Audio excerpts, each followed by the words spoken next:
নমস্কার।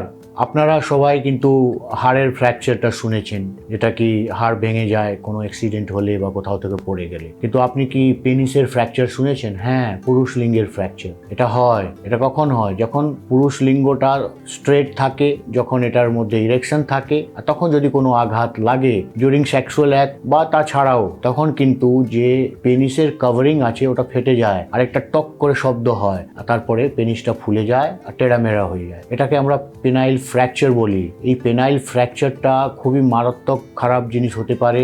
এই জিনিসটা যদি খুব তাড়াতাড়ি ট্রিটমেন্ট এটা না করা হয়, তাহলে কিন্তু লাইফ টাইমের জন্য ইরেকটাইল ডিসফাংশন থেকে যেতে পারে। সুতরাং এই জিনিসটা যদি হয়, তাহলে ইমিডিয়েটলি ইউরোলজিস্টের পাশে যেতে হবে, আর এটার কিন্তু অপারেটিভ ট্রিটমেন্ট হবে। Penile fracture is always treated by surgery, আর সার্জারি যদি সঠিক টাইমের মধ্যে হয়, তাহলে রেজাল্টটা খুব ভালো। সুতরাং এটাকে ইগনোর করা যাবে না।